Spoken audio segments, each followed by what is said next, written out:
Welcome to the Humanized Podcast, your health personalized. I am your host, Rebecca Kelly, and today I'm very excited to talk with our guest, Madeline Shalaki. And before I introduce Magdalene, I wanted to remind everyone to subscribe to get all of our variety of casts in audio, video, and transcription at humanizedhealth.com. I'd also like to thank our lead sponsor, Village Green Apothecary at myvillagegreen.com. A little bit about our guest. Madeline Shalaki is the founder of Hormones Balance, a thriving online community dedicated to helping women balance hormones naturally. Madeline is a nutrition coach, certified herbalist, a published best-selling cookbook author, speaker, and educator. She is passionate about helping women find hormone balance with her food, with her books, online programs, and education. Thank you so much, Madeline, for being here with us. We're so excited. Thank you. And thank you for, I'm just super excited about anyone who wants to talk about something that bothers almost 90% of the women out there, in some way. And it's yet nobody's talking about it really. No one isn't. But you wrote a book, Overcoming Estrogen Dominance. Thank you, first off, as a woman, so appreciative. And when I read it, it was eye-opening, and I've already started implementing some of your suggestions. I think I already know, but I'm going to ask you, what led you to writing Overcoming Estrogen Dominance? Well, two main reasons. One is my own story with estrogen dominance, also having family members on both sides of my family dying from estrogenic cancers, and they've had estrogen dominance for a very long time. I've realized talking to my parents that no woman in our family on both sides has held on to her uterus after age 45 or 50. And so, my own story, but also the fact that it is a highly underestimated space and no one is really talking about it. And it's kind of normalized. Like, if you're having fibroids and lumpy breasts and thyroid nodules and all these different symptoms of estrogen dominance, it's kind of like, it's part of being a woman. You've got PMS as part of being a woman. And I've discovered through my own research that A, that's not necessary, and B, you can do a lot of things to reverse that. So true. So why do you think that people aren't talking about estrogen dominance as a cause of women's health issues? Why isn't it? Did you say why they are not talking about it? Why is it like a vacuum? I feel like it's a vacuum. Right. I think it's because largely it's because there is no specific one pill that can solve all of that, right? The best that we can do is put women on birth control pills, which were designed to for fertility, for contraception, and not for medical conditions, or put us on, antidepressants and anti-anxiety medication, right? When you're having that time of the year, that type of a month. So I think it's just no specific solution. And as you know, allopathic medicine doesn't focus on things like balancing your gut health or supporting your liver, which is so instrumental in estrogen dominance. Right.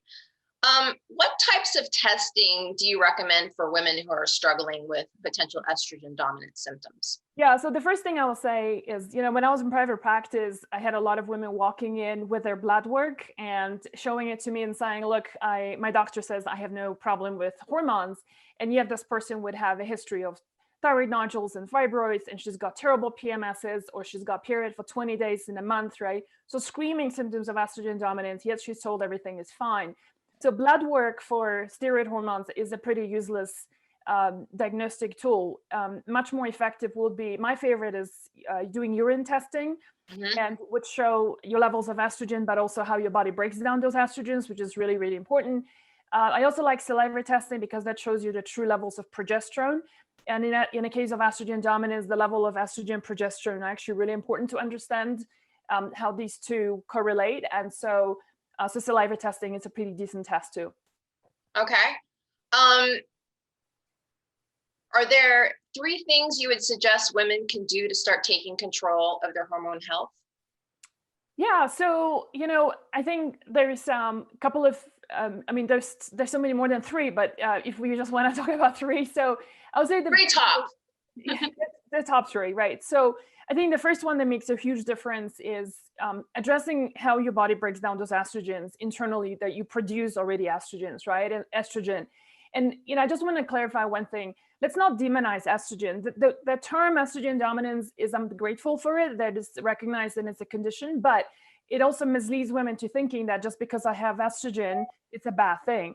Right. You and I would not be here having a conversation in a meaningful way if our estrogen was too low, right? And Right. as we know, when you estrogen is too low, you're going through menopause, which is no fun. So estrogen is not to be blamed.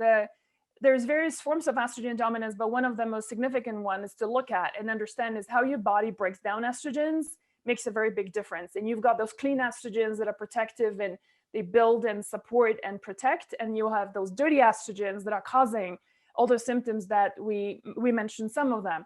And so guess what? The place where predominantly where the breakdown of estrogen happens is our liver, right? And so to your point, what can we do with top 3 things? I mean, there's so many things we can do to support our liver. The first thing, looking at your daily diet, right? Incorporating anything that is has got a bitter taste to it can be a wonderful support for the liver.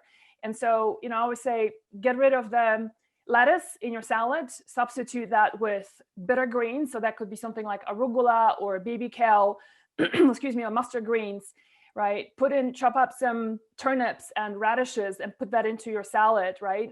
Right. Putting things like corn, or zucchinis or cucumbers, which are nutritionally sort of like on the lower side of the nutritional spectrum. So those are really, that's the bitter quality. Another thing is, talking about bitters, the liver really loves the bitters, right? Anything and so herbs that are of high bitter quality. So things like doing digestive bitters before a meal, after a meal, or doing like a burdock and dandelion root tea, which, after a meal, right? Right. So many places now you walk into a health food store and you find different herbal teas, and some of them that support the liver would have a lot of bitter herbs in that. And I will tell you, there is a number of women in our community who said that they didn't really think of doing a tea like that. But then once they started doing it, because that was part of our protocol, they said that they got really addicted to it. And I mean it in a good way, like they just fell in love with it, and the body was just like really asking for it, right? Because they just felt like the body's kind of like, really responding to it and saying like, I'm so grateful when you have that tea, bring it on. Right. So I would say those are the bitters for the liver. The other part, which is one thing that we should really eliminate from external sources of estrogen, right? Because that's also a big issue. Is throw away all your skincare products that are from brands that are advertised on television, mass media, companies that can afford to be in the top shelves in stores that spend multi-million dollars on advertising. Switch to brands that are really clean. You can look it up on ewg.org website on their skincare, the listing on how clean this skincare brands are, and there's so many of them. So elimination of that is a huge thing. And I will say the third thing really is sleep. Having high quality sleep is when your body rejuvenates, your liver has a break. You're producing new estrogens, you're producing progesterone during your deep sleep. And so, having sufficient sleep and fixing your sleep, which a lot of women have a problem with after, like when you reach that 35, 40, 45 age, our sleep starts declining. And so fixing that is something that I have found a lot of women really having a great improvement. Wow, those are all wonderful suggestions. And it's very hard, I find anyway, to find bitter sometimes. You have to actually go out and find it because it's not necessarily something that we easily find on the menu typically. So it is very true. And I think, as an herbalist, I'll be the first person to say that bitters or the bitter flavor is a forgotten flavor in a Western culinary spectrum, right? We love obviously a lot of sweetness, we have a lot of salt, we have a little bit of sour, but bitterness is something that is frowned upon. So but once you bring it in and your body really starts feeling the difference, and not just from like a liver perspective, but your bowels improve, you feel like your food is not sitting there anymore, you start getting a lot more energy after having a meal. So the benefits are endless. It's amazing. Why do you think that PMS is assumed to be part of being a woman? BS. So, I think it's a big part of our culture, right? And to what I said earlier is because we don't have a solution to it unless you put on a pill, which a lot of women don't want to be put on a pill.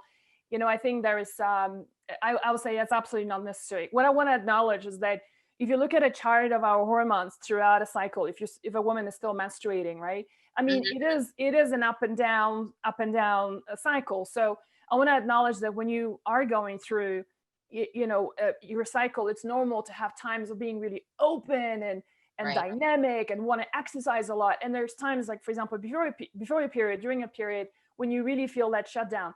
But it just means that you want to be quiet. Maybe you want to be alone. Maybe you don't want to go on potty and meet friends. But it doesn't mean you have to be in a fetal position on the floor with 3 bottles of painkillers, right? Right. Yeah. So there is that. And let me tell you, when you do fix your estrogen dominance, your PMS becomes an event that occurs to you, and it doesn't destroy your life. Right. Well, how about on the other side? Why do women in menopause with low estrogen often experience estrogen dominance? Because it seems counterintuitive, right? If your estrogen's going down, how are you estrogen dominant? Right. So that's a very common question we get on our website, and it's a valid question. We have a quiz when people ask, I'm in menopause and I'm an estrogen dominant. I think your quiz something is wrong with your quiz. There's nothing wrong with our quiz. You can be estrogen dominant. If you think about it, most breast cancers in developed countries are due to estrogen dominance. We call it estrogen receptor positive breast cancer, right? Right. So why is it that women and the highest demographic are women after 55? So 55 to 75 is the window. So if you think about it, if estrogen dominance, it was, and those women have very low estrogen, right? So estrogen dominance can happen. It can.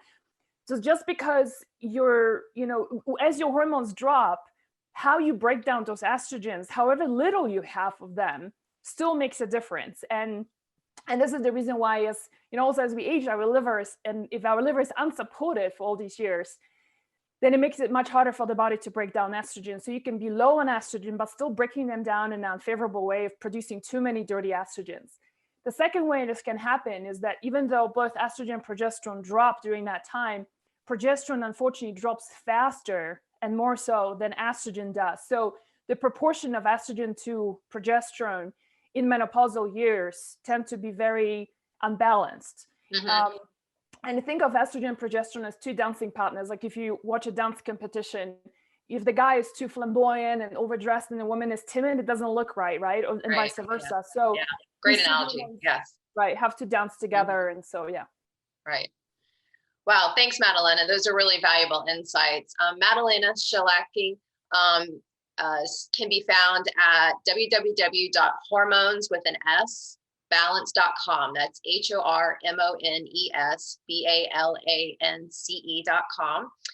Let me remind you to subscribe and get access to all Humanized videos, podcasts, and transcriptions from all of our thought leaders on personalized health at humanizedhealth.com.